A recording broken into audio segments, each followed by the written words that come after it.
Good afternoon, everyone. If you are some of Chester's loyal followers, you maybe good morning or good evening.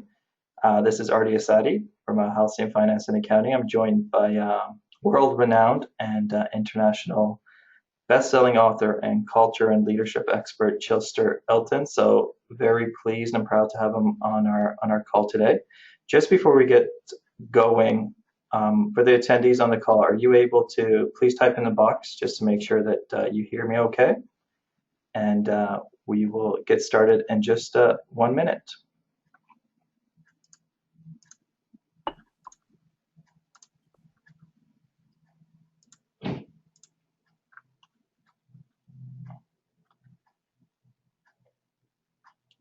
Okay, great. So it looks like for the most part, most people can hear us so far.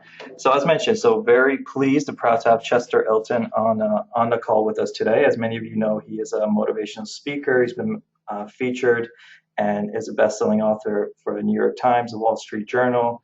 Been featured in many publications across the world, Washington Post, Fast Company magazine.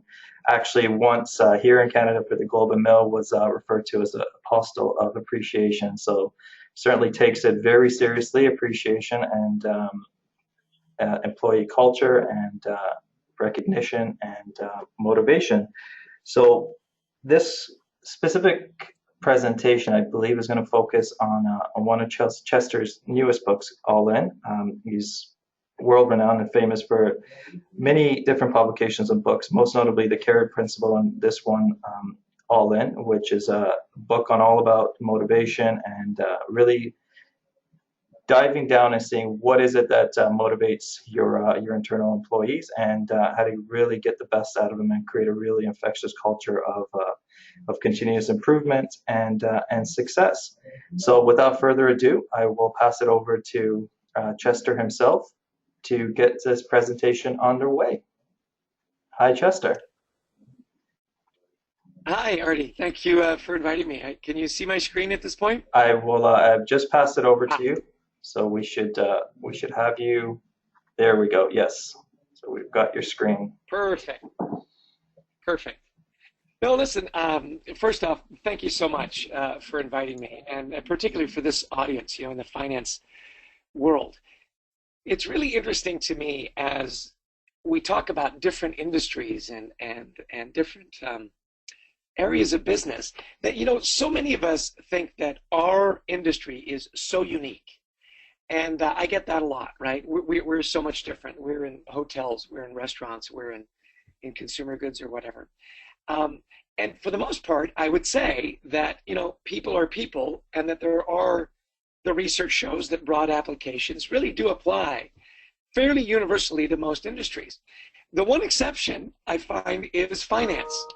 And you and I talked a little earlier about that there's a different culture. It's a lot more intense. There are a lot more variables in finance than really in any other industry. And so it's always interesting to me when I'm invited to speak or to consult or to train with finance companies that there really is enough difference there to make it somewhat unique. So thank you for inviting me and having this time.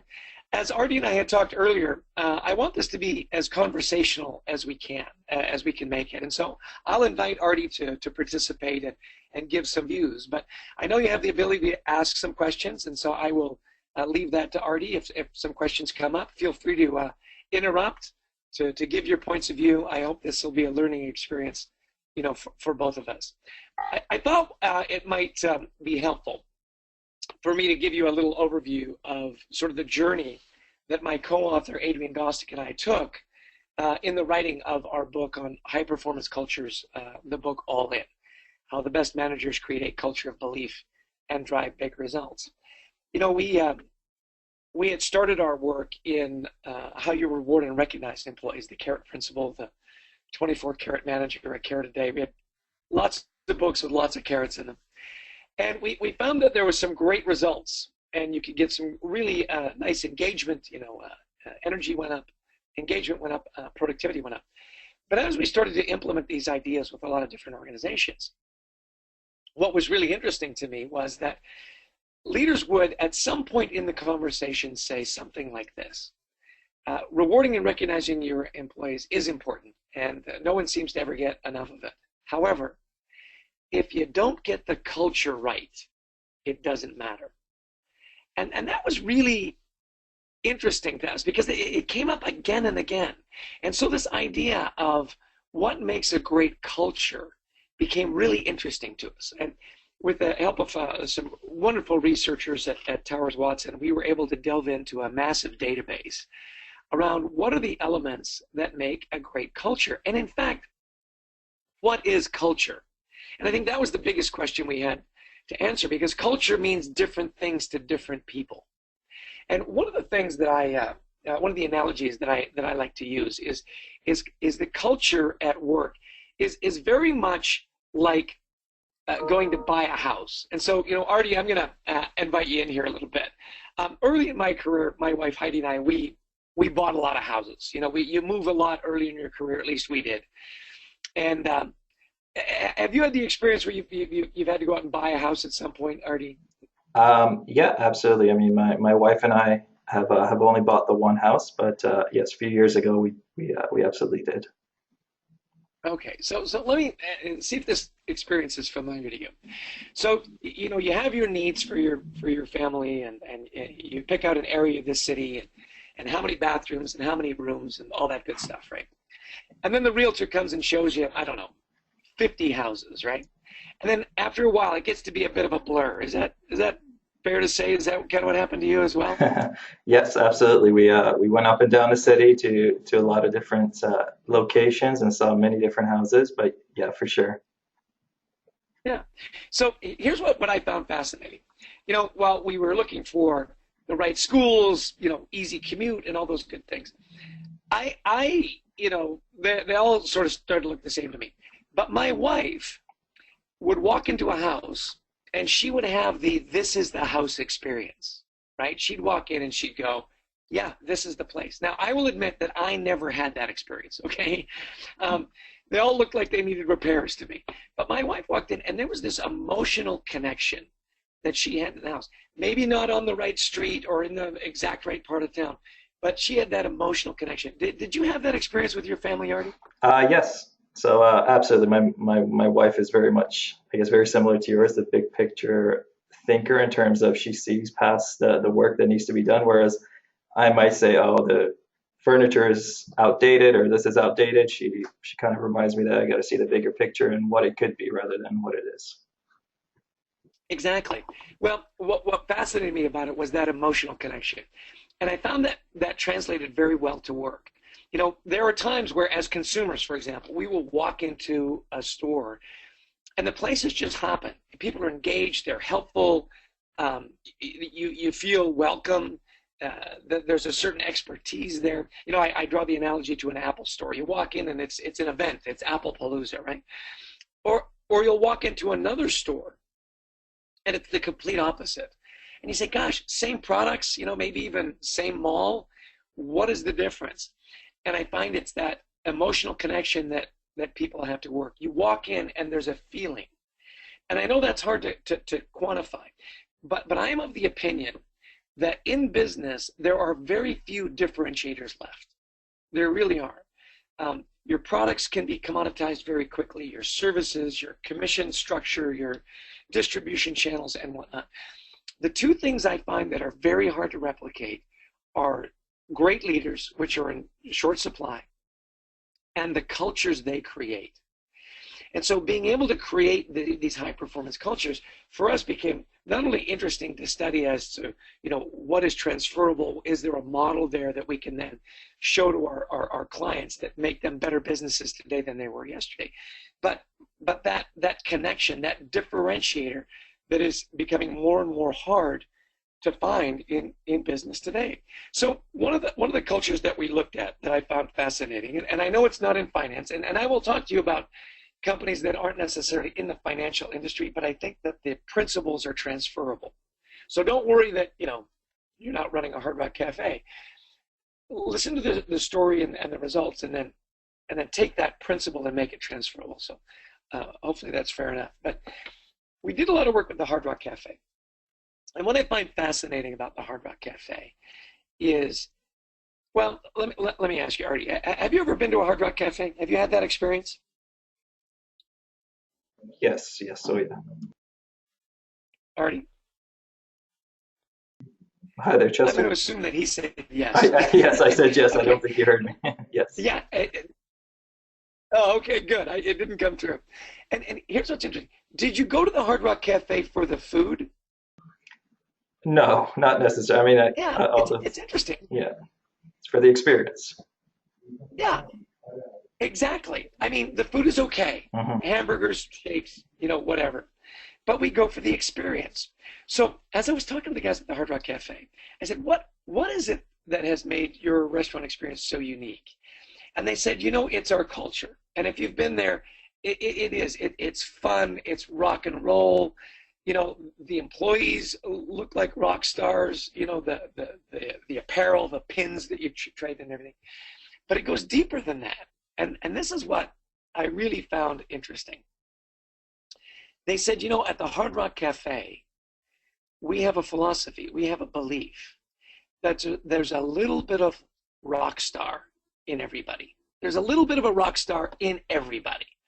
And so with that attitude, right, when somebody comes through the door, they don't just say, oh, that guy or that person is hungry. They say, you know what, this is a rock star coming in. And it manifests in the way that they talk with you, that they interact with you, and the way that they have fun with you. Years ago, I worked in New York City in Manhattan, and the Hard Rock Cafe was on 57th between 8th and 9th. And we went there one afternoon for, a burger and a shake and just some fun. And we were in the upper balcony. The old Hard Rock had an upper balcony in the lower bowl. And in the lower bowl were a bunch of college kids celebrating whatever. Exams were over or spring break, whatever it was. I can't remember. But Love Shack came on over the loudspeakers, the B-52s. I'm probably dating myself a little bit here, but at any rate. And when that came on, one of the college kids jumped up on his table, his dinner table, and started to dance. And he was really good. And it was really quite funny, right? Well, I would submit to you that in most restaurants, when you start dancing on the table, if you can remember having done that, right? The servers would get you off the table and escort you out of the restaurant, right? There would be OSHA violations. It would be disturbing to the other guests and so on. But at the Hard Rock Cafe, a fascinating thing happened. Not only did the servers gather around and applaud him and cheer him on, but his waitress actually jumped up on the table and danced with him. And we all just started laughing. But you see, in a culture where there's a little bit of rock star in everyone, when you come in to rock out, they rock with you. And they create an experience and a memory and a connection that differentiates the Hard Rock Cafe from most other restaurants. And other restaurants have tried to replicate it, I don't think nearly as well. So it is interesting. We don't go to the Hard Rock Cafe for the food. The food is okay. We go for the experience. They understand the difference and they understand the culture. So one of the things I hope that you take away from this is, in your culture, does everybody get it, right? Like the servers, the cooks from behind come out and interact. Do they get it? Because it's one thing to have your mantras and your posters and whatnot in and around the building. We're customer focused. We deliver great value. But do people really understand what your culture is about? And in finance, do they really understand what integrity in our work means? How important that reputation is? Because culture doesn't live in your posters or in your mission statements. It lives in everybody that interacts, right down to the servers and the cooks. So taking all that information, from our various clients and case studies, and from a massive database that we got from Towers Watson, we wanted to kind of refine it down into a transferable model. And this is what I think will be valuable for those of you that tuned in today is, tell me some interesting stories, but show me something that'll allow me to transfer that expertise, what made those companies high performance, and make my company better today than it was yesterday. And this is it, the transferable model. It's on, it's in the back of our book, All In. And you'll see that there are 7 steps, or you can call them 7 elements. But in the core of the roadmap is what we call the 3 E's: engaged, enabled, and energized, right? This idea of creating a culture where people believe what they do matters and they make a difference. They're engaged, they're enabled, and they're energized. And I love this definition, a belief, right? What I do matters, I make a difference. And then I always add to it, and this is again our work from reward and recognition, and when I make a difference, it's noticed and it's celebrated to reinforce all that good behavior, right?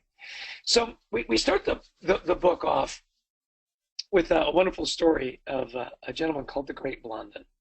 Now, I doubt that many of you have ever heard of the Great Blondin, but his given name was Jean-Francois Gravelin, and he grew up in the circus tents of Europe.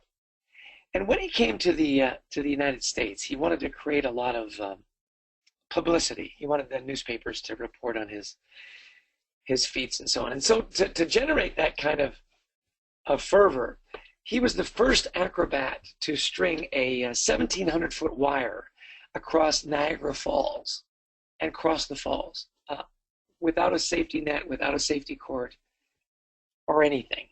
And it was fascinating because the first time he did it, rave reviews and amazed the crowd, right?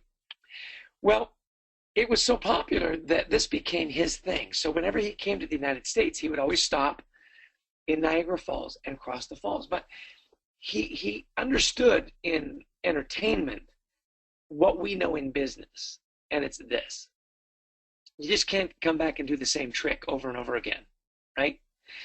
You have to continually raise the bar, reinvent yourself, come up with new products and services to stay ahead of the competition, to stay relevant in your industry.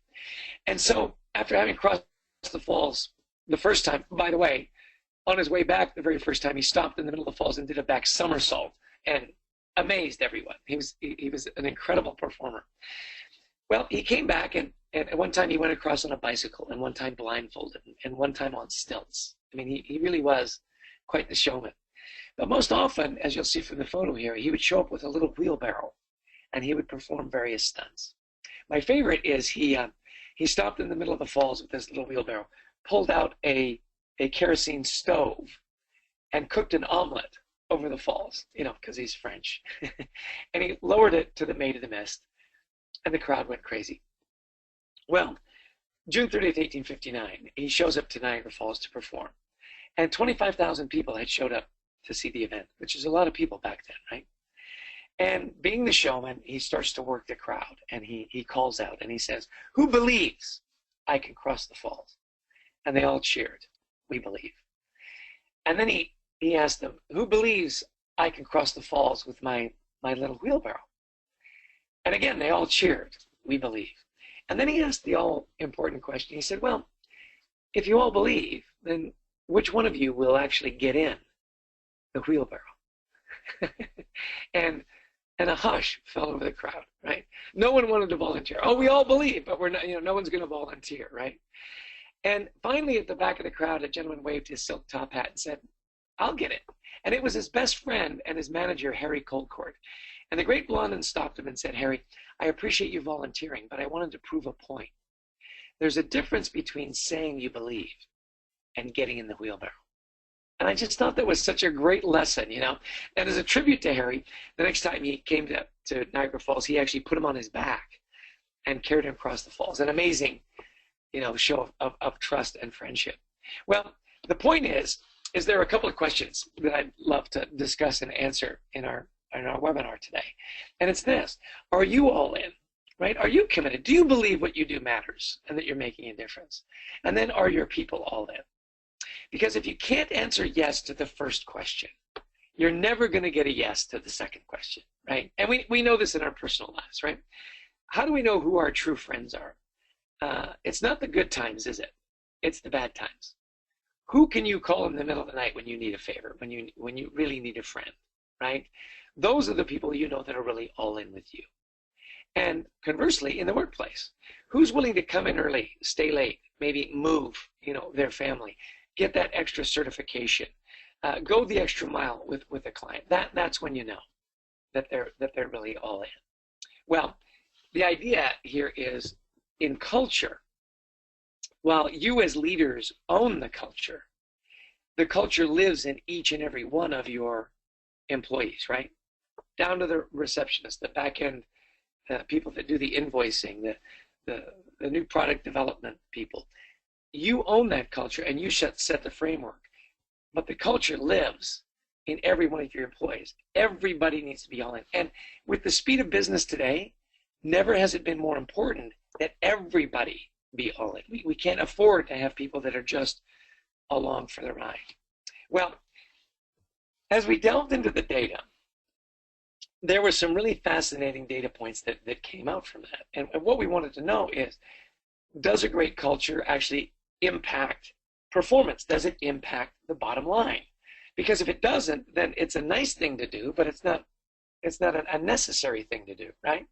So we took a look at some really interesting organizations and leaders. And Steve Sadoff at the time was chairman of Saks Fifth Avenue, and he's actually in the book. And we talked to him about culture. And he said, culture drives whatever you're trying to accomplish with a company: innovation, execution, health and wellness. And more than anything, it drives results. A big believer that it is a differentiator. And when Steve took over Saks Fifth Avenue in the midst of the recession, they came very close to going out of business, right? But he focused on what makes us different, the shopping experience, right? And here is an 11-year study from John Cotter and James Haskett, Harvard School of Business. They did a study over, in positive cultures, what was the impact on revenue and stock appreciation. And by the way, these are ridiculous numbers. I mean, almost numbers, too big to really put on a slide. Not, you'd say, well, that's not possible.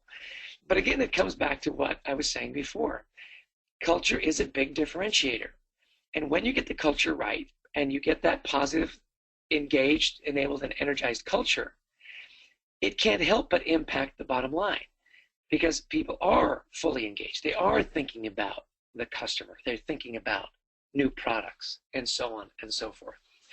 Well, I know that many of you that are listening are saying, well, I do have certain brands or certain companies where I do have an emotional connection, whether it's Zappos or Google or, Starbucks, Apple, Southwest Airlines, Amazon for me. Got a huge, Amazon Prime for me is like the greatest invention ever. Click it today, get it tomorrow.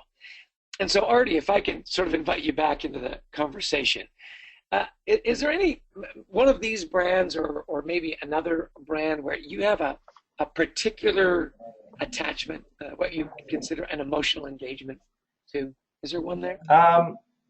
It's hard to say out of the ones on, obviously Google's the go-to for most people. I mean, Apple, I was quite the Apple man over the last little while, but then I did swap to a Samsung mobile. But sometimes it makes me wish I would have stayed with Apple. But I mean, obviously, I'm sure a lot of us know about Zappos. Zappos actually is not, they're not in Canada any longer, but I know sort of Tony Hsieh and what he's done there. It's sort of, obviously it's powered by service. That's really been their culture and how they drive their repeat business. I can't necessarily pinpoint one over there. Out of these ones, I would say Google and I would say Google, Apple, and Starbucks probably from a Canadian standpoint is fairly prevalent.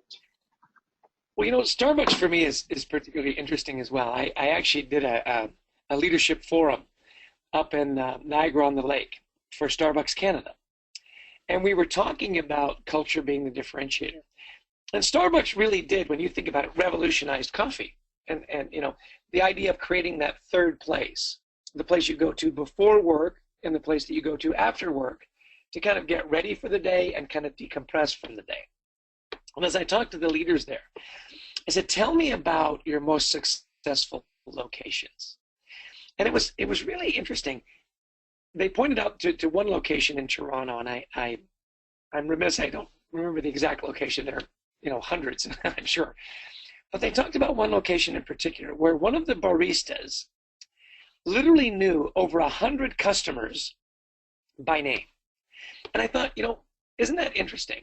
Personalized the experience, knew their names and knew their preferences, right?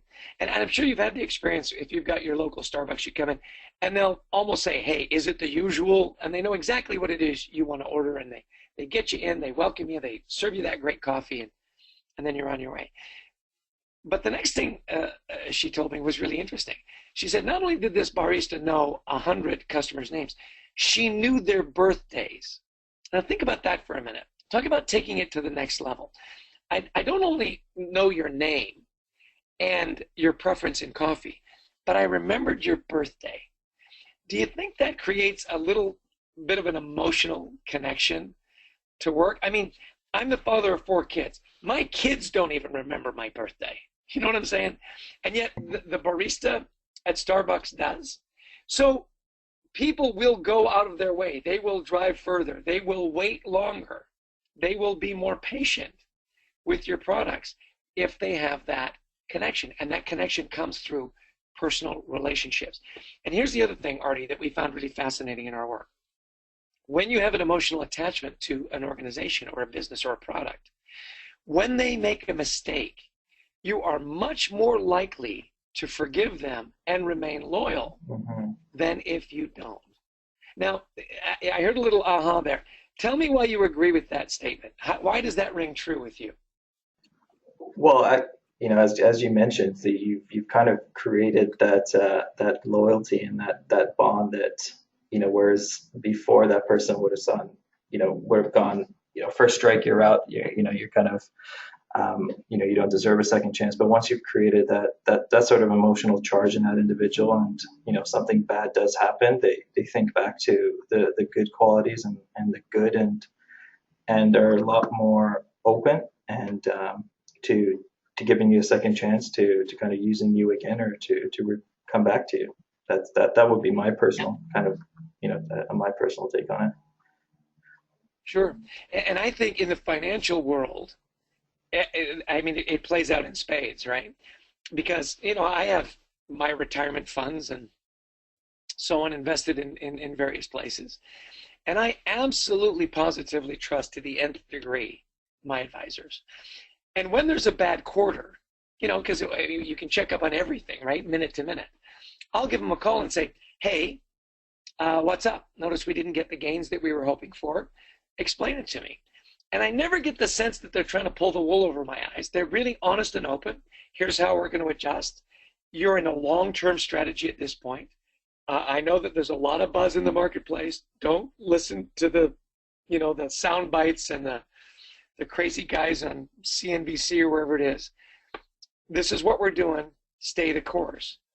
And I am so open to their advice and what they're doing because I trust them implicitly. Now, the interesting thing about trust and culture is it takes a long time to build up, and you can lose it very quickly if you don't adhere to what your cultural guidelines are. And in finance, obviously, number one and always will be, can we be trusted? Am I your trusted advisors? Well, you talk about the difference in cultures, and one of my favorite comparisons is Apple versus Radio Shack, right? Radio Shack, which no longer exists, by the way, where you could go into a Radio Shack and you could buy Apple products, or you could go to an Apple store and buy Apple products. And of course, the difference is night and day. Apple stores, it's festive. I'm never really even sure how many Apple employees there are. They just seem to keep coming out of the back. It's a hive back there. Whereas you'd walk into a Radio Shack when you could. Of course, they've gone out of business now, and rightly so, actually. Soft music playing, hard to find somebody. When you did, they didn't really know the products. Rarely could they really go very deep in anything they did. And so, is it surprising that one business, is exploding, one of the most valuable companies on the planet, and the other one's gone out of business? The difference wasn't in products. The difference was in culture. The difference was in, do I trust you? Do you have good advice? Are you going to help me and my business become better today than we were yesterday. A real start. So again, it comes back to the differentiators, culture and people. Good leaders that build, good people and that enable them and energize them to do their jobs. Back to the roadmap, the 7 elements, the 3 E's. This when we did our first work around reward and recognition, it was all about engagement. And that seemed to be the buzzword, the holy grail. If we could just get our employees engaged, right, that would solve all our problems. And one of the big ahas we had from the research was engagement is great, but it's not enough. You need to enable and energize. And we call it E plus E plus E. So engagement, and I know there's been a lot of talk about a lot of time on engagement, but that strong attachment to the company, the willing effort to give a little extra, your discretionary time, and so on. Enabled, do I have the tools to do my job, right? I may be highly engaged, but if I don't have the tools to do my job, I can become disengaged and frustrated very easily. And then the energized, a sense of well-being, health and wellness. I like to say around energized, don't just tell me what to do and how to do it, but tell me why I'm doing it. Give me the noble cause and the purpose. And here again, back to the numbers. And I know in finance, everything is driven by the numbers in the matrix. But this was what came out of our research, is that companies with low engagement, operating margins around 10%, which is fine, right? High engagement, 14.3, a nice gain. But look what happens when you add enablement and energize. The productivity almost doubles, right? Because now I have purpose behind my work, I have the tools to do my work, and I feel valued at work. Again, I believe what I do matters. I make a difference, and when I make a difference, I'm noticed and I'm celebrated. So, engagement. Again, engaged means, look, I've got the skill set, right? But I really do understand that there is a compact between me and the company. They're investing with me. I'm investing with them. Engagement scores. And again, there's a lot of research been done on that. And I do like to move to the enabled. Our time is short here. The idea here is, and you'll notice I've got an iPod at the bottom, is how are your people enabled? And I think this is best illustrated through a story.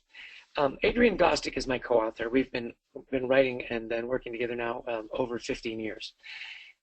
Adrian's got a son, Tony, and Tony at the time had bought an iPod, and it had stopped working. He was a teenager at the time, put it through the wash, whatever, it had stopped working. So they go to their local Apple store, and they walk in. The guy says, "Hey, can I help you?" He says, "Yeah. Here's my son's iPod. It stopped working. I was thinking you could maybe do that Genius Bar thing, and fix it." And the Apple store person takes the iPod and says, "Well, let me take a look at it." He starts to play with it. He's playing with the wheel and so on. But as he moves it from his left hand to his right hand, he actually dropped it, and it clattered off the floor. And he goes, "Oh, I am so sorry." He said, "You know what? Let me go get you a new one." And immediately left and went to the back, picked up a new iPod, brought it back, and gave it to Tony. Said, "Here you go, Tony. Here's your new iPod." And Adrian says, "Okay, great. How do I pay for it?" And the employee says, No. I dropped it. It's my fault. This is on me. There's no charge." Well, Adrian says, look, his first thought was it's going to come out of his pay, right? And he said, "Look, it wasn't working when we came in. And I'm sure it wasn't working all the way from your hands to the floor, right? I'm happy to pay for it." He said, No. It doesn't come out of my pay. This is our policy. Seriously, it's our mistake. We want you to have a great iPod. This is the latest and the greatest iPod. Enjoy your iPod. And that simple story to me was amazing. We have an Apple store near our home at the mall at Short Hills, and I go there frequently, and I love the culture there.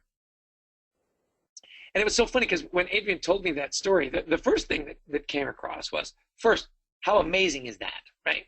Secondly, is that I would have gone back the very next day to talk to that same employee and hand him my laptop. Hey, play with this for a minute, see what you think, right? But I went and I talked to the managers there, at my local, and I told the story. I said, yeah, no, that's our policy. And I said, now, here's the thing that I love about the story is, how long did it take the employee to, after they had made a mistake, to make it right for the customer? Well, it took a nanosecond, right? I mean, he knew immediately what he needed to do and what he could do. And that, I think, is the moral of the story, right? He knew what he could do, because I know there's accountability there. I know he had to go to his manager and say, look, this is what happened. I dropped the iPod. I replaced it. You'll notice there's one missing from inventory. And I know that his manager said, look, you did the right thing, right? You absolutely did the right thing. Don't make it a habit, right? I don't want to see a whole line of people lined up handing you stuff, and only you stuff, right? But again, the lesson I hope from the story and from our data is this. Does everybody on your team, are they enabled? Do they understand what they can do? And probably more importantly, what they can't do. Right? Makes sense, doesn't it? I know what I can do, and I also know what I can't do. Because if you want to break trust with a customer, with a client, if you want to all of a sudden not become the trusted advisor, make a promise you can't keep. And boy, that ruins relationships faster than anything I have ever seen. You make a promise, you don't deliver. You don't hit the deadline continually. You guarantee something, and it doesn't happen.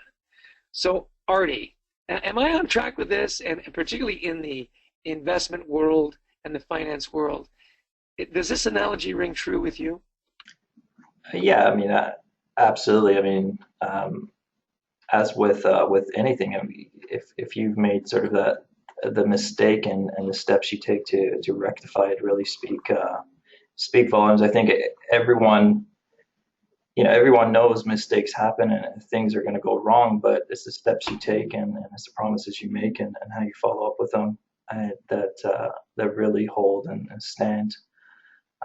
And create the relationships and the culture and whatever else, however else you want to sort of label it, or as long as you do what you say you're going to do and deliver on your promises, and you're not always going to kind of succeed or be able to deliver, but as long as you kind of hold your hands up in those situations and say, this is where I came up short, but I really put on my best effort. I think that does speak volume.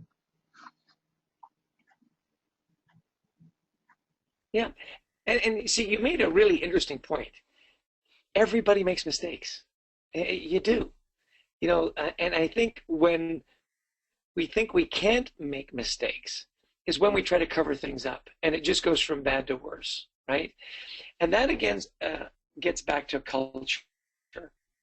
When you make a mistake, is it a culture where you can admit those mistakes, right? And you can ask for help and you can go out and make it better. And I think those are the cultures where really good work happens and clients get really engaged, because to your point, everybody does make being energized at work. This is not just what we do and how we do it, but why we do it. You mentioned Zappos, and I know they're not in Canada any longer, but my other favorite example in Canada is WestJet. I know many of you are familiar with the WestJet Christmas miracle, where the people got on the flight and when they landed, or they made a wish at the gate, and then when they landed, their gifts, their Christmas gifts came down. That video went viral, right? It had over 40 million views on YouTube. The way that the WestJet culture to their customers and created this wow experience that, I mean, I always laugh that, more people watched that video on YouTube than there are actually Canadians, right? there were more views than Canadian. That kind of engagement, that kind of delivery. And, I grew up in Canada. I was born in Edmonton and grew up in Vancouver. And my cousin in Edmonton, his son actually works for WestJet. And he gave me some insights around that event that I thought were fascinating. He said, not only did WestJet take the Christmas wishes of their passengers, but they actually went into the cities to displaced families that season and took their wishes and delivered gifts to those families as well. Now, they didn't film it because it wouldn't be appropriate. But I thought again, how well that spoke to their culture, that not only do they do it for their customers, but they deliver it in their community.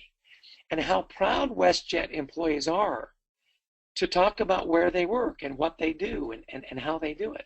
You know, a guy at the Toronto Globe and Mail a while ago wrote an article that it's actually harder to get a job as a baggage handler at WestJet than it is to get into the Harvard School of Business.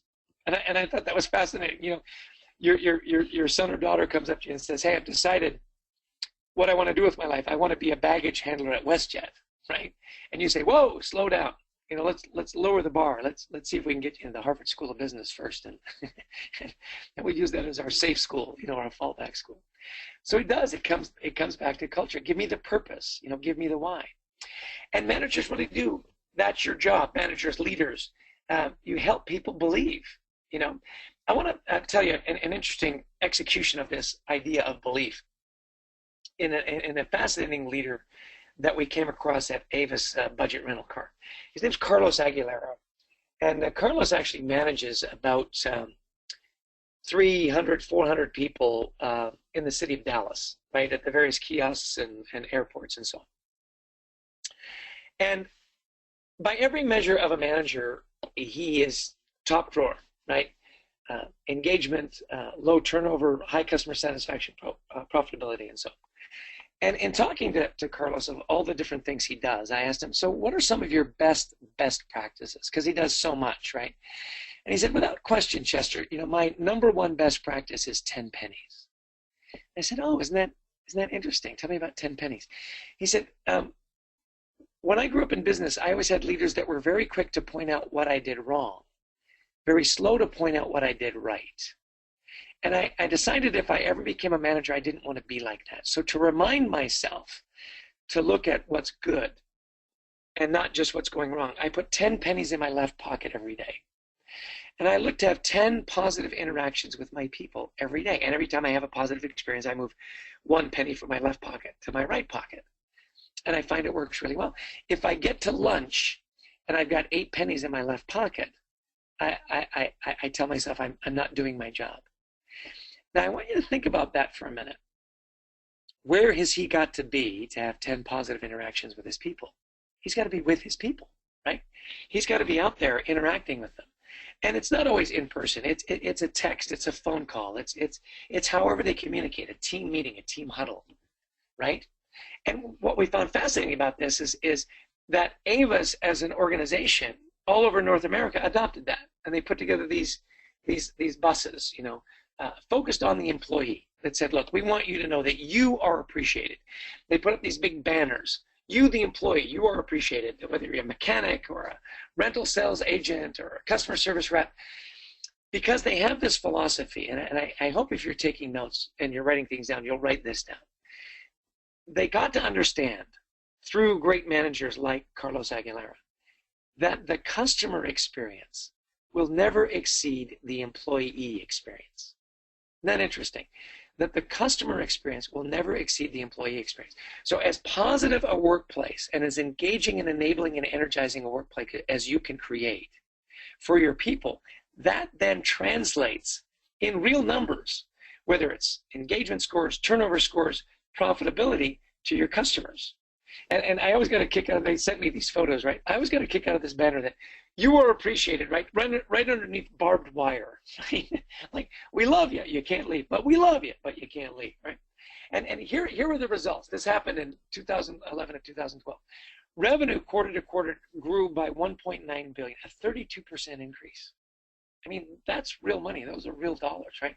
They actually took that excess and they went into Europe and Northern Europe and the UK and the Middle East, bought back all their franchised Avis budget rental car places because they weren't delivering on the service they wanted, and then instituted and inculcated those areas with the Avis culture. And when they needed to bring the guys in Spain into the we try harder culture, who else would you send? They sent Carlos Aguilera, and the returns were amazing.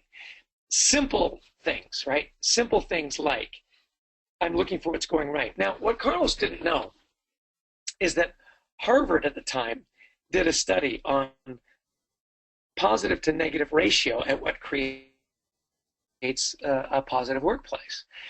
And they found that it had to be at least 5 to 1. Interesting, isn't it? 5 positive interactions to every 1 negative interaction is a positive workplace. Now, think about the rental car business. Think about the financial business. Do things go wrong? Of course they do. You know, in Carlos Aguilera's world, it's not like everything is unicorns and rainbows. Things go wrong, and he's got to pull people aside and have tough conversations with them, right? But if he's only ever having tough conversations, it creates somewhat of a toxic environment. People are not willing to admit they've made mistakes. They won't give you their best because every interaction with you is negative. With Carlos, because people know that they will get credit for work well done, as well as being pulled aside when things don't go well, that environment creates that productive, engaged workplace. I hope that resonates with you, that it's not just a nice thing to do, but there is a financial impact. And that ratio is 5 to 1, right? So the 7-step roadmap, one of the things that we don't have time to go through all 7, but to create a culture that really works, right? To create a culture that that these elements are present. There's clear accountability, right? Which I think is so important, and that's what Carlos Aguilera is doing with his 10 pennies, where, you know, when I make a mistake, I'm recognized 100% of the time, right? When I do something great, I'm not recognized 99% of the time. This idea of when you see the right behaviors, are you rewarding and recognizing and reinforcing them in a proper way? You know, is every conversation, hey, can I talk to you for a second? You know, hey, Artie, you know, drop what you're doing. I need to talk to you right now. Back to the 10 pennies. It's the idea that, no, sure, we're going to have tough conversations, but we're going to engage you as well. That idea of clear accountability. Well, I know I want to leave some time for some Q&A and for some conversation, but back to this idea that in a healthy and highly engaged culture, I have to believe what I do matters and I make a difference. And when I make that difference, how are those behaviors reinforced? How are they noticed and celebrated? The idea of the leader being all in. Certainly, Carlos Aguilera is a leader that's all in. And because of that, his people have a belief that what they do matters, and they become all in, right? Now, as we kind of wrap up and we give some time to some Q&A, make no mistake about it, I'm not a marriage counselor or a child psychologist.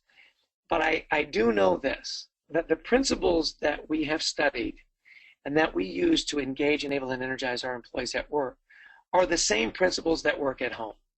You know, think about what is your ratio with your spouse, your partner, you know, your children, people that mean a lot to you, brothers, sisters, coaches, teachers. What is your ratio? Because when you do it at home, it works as well. And for me, I mean, this is my beautiful wife, Heidi, and my 4 exceptional children.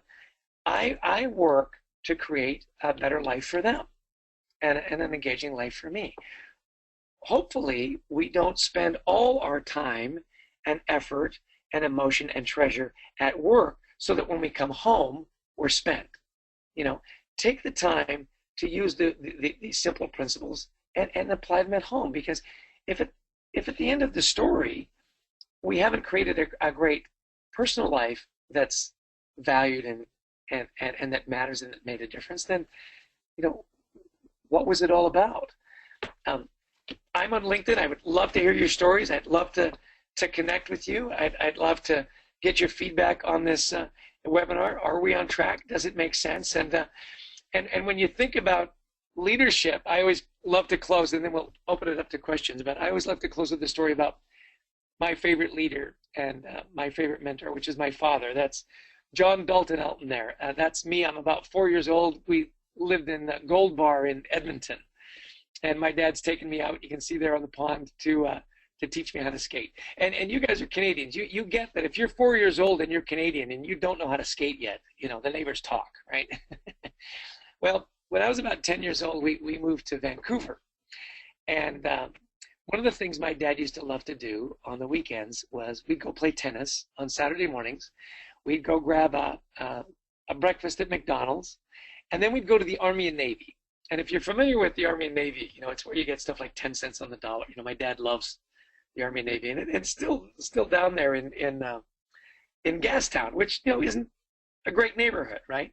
Anyway, we played tennis. We had breakfast, and I'm with my dad, and we're looking for bargains. I was about 12 years old at the time, and we had to go by Pigeon Park, if you're familiar with Vancouver, kind of where the homeless people hang out. And as we were getting to the corner to cross the street by Pigeon Park, a homeless lady came across the crosswalk with a Safeway brown paper bag with everything she owned in it, right?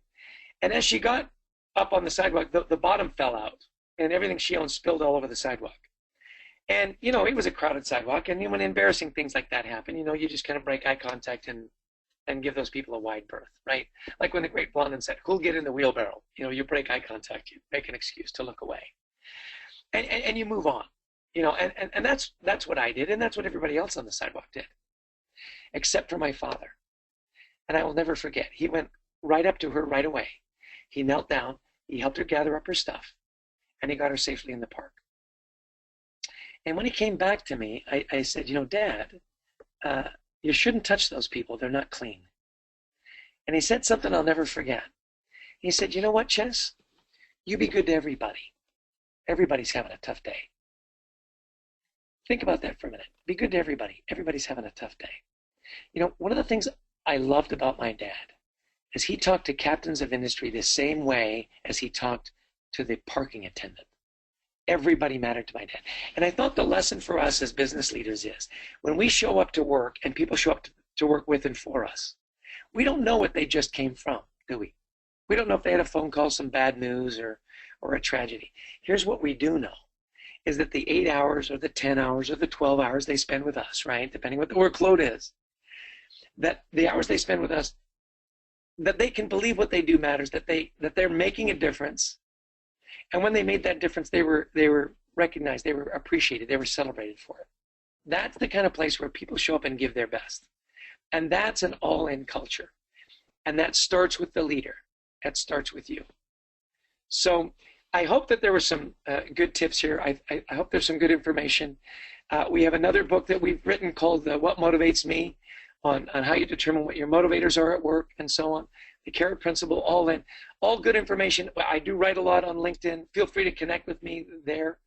But we've got 6 or 7 minutes left. I'd like to open it up for questions. So Artie, I'll pass it back to you. But here is just in parting. I would hope that in building a great place to work, we are also building, great places to live with our families as well. And that's my story, and I'm sticking to it. So, Artie, come on back. I'm sure there's a few questions or some things you'd like to talk about as we wrap up. Yeah, no, absolutely. I mean, what a great way to finish off that presentation, and for yourself, the emphasis and you place on your family life is excellent, as well as your father. Reminds me of, I'm sure we've all sort of heard it before, seen it before, the iceberg metaphor, in terms of everything we see on the surface is about 10%. You never know what someone's going through in their life, or kind of what the morning or the day before has brought them. So it's always good to treat them as you would anyone else, with empathy and compassion, and go along that way. I want to sort of open it up right now to any sort of questions anyone on the call may have for Chester. Just before we I know it's going to take people a couple of minutes to type in the question box. We really do encourage that. So Chester's here to answer any questions you may have. And before those come, I may have one for you, Chester. So in terms of, you put a big emphasis in terms of home life and sort of having that differentiation, and it's all, everything is for what we do at work is to provide a better life for our family, I suppose. Now, in terms of managing, if you are in a management position, it's where's sort of the boundary that it would stop between how involved do you have to be in your employee's life, or to what extent do you kind of carry it on outside the work hours? Is it sort of an all-in 24 hours a day? Do you sort of just cut it off to specific work times?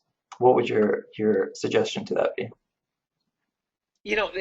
That's a great question, Artie, and as you might guess, it comes up quite a bit. I mean, how much should I really know? And where do I cross the line between being concerned and being nosy or being a stalker, right? Um, you know, I think that if you think back to the best managers, the best leaders you've had, think about what that relationship was like. You Right. know, I'm sure they didn't treat you as just an employee, but they treated you as a person as well. That there were just enough conversations for them to know how things were going at home. You know, how are things going in your marriage? How are your kids doing? What are your interests, right? What are your interests? One of the really great leaders that I've gotten to know that creates wonderful cultures is a guy named Scott O'Neill. And he likes to have with his employees what he calls aspirational conversations. And he'll sit them down and he'll say, look, where do you want to be 3 to 5 years from now? What does that look like? And I think that's a great question. You know, tell me what your aspirations are. And people will, you know, if there's trust there, and you hope there is, they'll tell you what their dreams are, what it looks like for their families in 3 to 5 years. You know, are you planning on, you know, are they going to have more kids? Would they like to live abroad? Do they want management responsibilities? Would they like to go back to school? And I think if you're having those kinds of conversations from time to time and you're attentive, you can intuitively pick up what's important to your people. And, you know, in our work with What Motivates Me, this was something that came up often, that, you know, your personality is who you are, your strengths are what you're good at, but your motivators are what you're passionate about. And the difference between those three is personalities are fairly stable, you know, strengths are fairly stable. Motivators do change, right? What motivated you when you started your career is going to be much different than you're halfway through your career or at the end of your career. And good leaders pick up on those nuances. You know, for those of us that are married and have kids, there was no bigger change in our motivations and in our work style than with the birth of our first child, right? I mean, dramatic changes in your priorities, in where you want to spend your time and what your motivators are. So, long answer to a great question, but have those kinds of conversations with your people. Aspirational, where do you want to be? How are you doing? Know enough about them and have enough personal time, not so much that people think that you're being nosy or want to use it against them kind of thing, but to know what's important to them. Does that make sense? Yeah, no, absolutely, absolutely. And kind of on that point, just got a good question that came through is, you know, it could apply to, you know, the younger workforce, the quote unquote millennials, or some of the, you know, more tenured staff. What if they've sort of reached a point in their life where, and I know everyone should have something to strive for and what motivates them. What if they, you know, the employee can't really identify what it is and or what motivates them? I mean, is there a way to kind of get that out of the employee, or do you just sort of at that point, you know, just maybe figure out that it might not be the best environment for them? How do you sort of bring, if as a manager you're kind of on point with everything, but your staff is not really buying into it, or kind of can't grasp what Well, motivates them? yeah, and see that I think is a great boon to any leader. If you can't engage your employees, if what you're doing isn't motivating to them, then it's time to make some changes. You need to either sculpt that job to give them some responsibilities that they do find more motivating, right? Mhm. To maybe transfer or alter some of their responsibilities. But in the end, if you've done everything you can and you still have a disengaged, non-productive employee, isn't it good to know that sooner than later? Because you're not doing that employee any favors by keeping them in a job that has no satisfaction for them. And certainly you're not doing your customers or the rest of the team any favors by keeping them in that position. So what I like about these aspirational conversations and being able to identify motivators is you get the right people in the right places doing really good work faster, and you get people that are in the wrong places with the wrong motivation out of those places faster, right? Right. Um, so that information is always helpful. And we always talk about trying to save the employees, and we should, and do everything we can to make it productive. But let's face it, there are times when you've just got the wrong person in the wrong place. And the quicker that you address that and make the change, the better off everybody is. You know, not just you as a leader that's frustrated, but the whole team. Because here's what's really interesting. When there's a disgruntled or toxic employee on the team, initially the team will blame the person. But the longer it goes on, that blame transfers from the person to the leader, and that's you. because you can fix it. And if you don't fix it, now it's not their fault, it's your fault. Does that make sense? Oh yeah, absolutely, absolutely. And So figure it out, make the change one way or another, right? for sure. And for those people that do buy in and they're on board, but from time to time they sort of they kind of have off days. How do you have tips and strategies for those people on the call to sort of bring that focus back to build up their confidence? I mean, is there any other, besides really reiterating the culture and what we're all striving towards, are there sort of really quick fixes that can kind of bring that person back on board when they're having those low moments, motivating and really trusting the culture? Yeah, it's another really insightful question. And that is what we found is highly productive employees have a best friend at work, right? They have people they trust. I'm a huge fan of having mentors in the workplace, your go-to people when times get tough that you can have safe and meaningful conversations. So, if you can on your teams, make sure that you've got sort of these buddy systems or these frequent sort of interactions, aspirational conversations, and so on, safe places where you can have those conversations. Because often we'll have a great employee that all of a sudden productivity has dropped off. There's a problem there. Maybe there's something going on at home. Maybe there's, we talk about how motivators change. And by the way, one of the biggest motivators or ways that motivations change is when there's a tragedy. Your mom or dad dies. Someone important to you leaves. And those can be very disruptive. And as leaders, we've got to be sensitive to that and pull those people in. I don't ever think there's a quick fix. You said, is there a quick fix? But I think there are things you can put in place in the workplace that can help facilitate bringing those people out of the doldrums and getting them back to be productive, but address them quickly. Does that make sense? Oh yeah, no, for sure, absolutely. As you said, there's no really quick fixes, but as long as you sort of tie it back and try your best.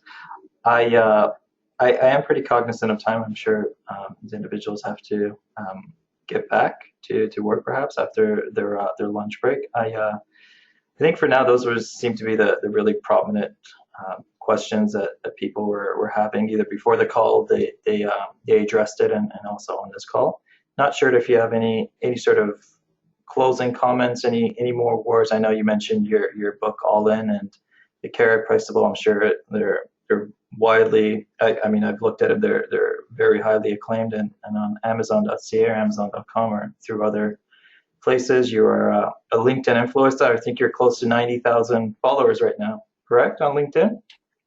Yeah. And actually, we were talking before that I'm just so delighted they've invited me to be part of their product development council. Mm-hmm. Yeah. And they've done some interesting work around millennials and so on. LinkedIn is really going to be a great go-to place, a trusted advisor for a lot of these issues. Fantastic. So we'll definitely. I mean, I'm looking at and following on your sort of work as you carry on, and hoping everyone else on the call as well go out, sort of check out some of your article, your LinkedIn post, and if anyone has any questions, I'm sure they could reach you directly or kind of direct your questions to me, and I could ask you after the call. And for everyone on the call, we'll get this replay as well as the show notes on our website, halcyon.ca. So look out for that link. Should go out towards the end of the week. And thank you so much, everyone, for joining us, and thank you, Chester, for coming on this call and giving us your time for the last hour. We truly appreciate it. You bet. Thank you very much. It's always flattering to be invited, and you've been a great host. I really appreciate you participating. It's been great fun. Thank you. Likewise on our end. I appreciate it once again. Take care, and we'll talk soon. You bet. Cheers. Bye, guys.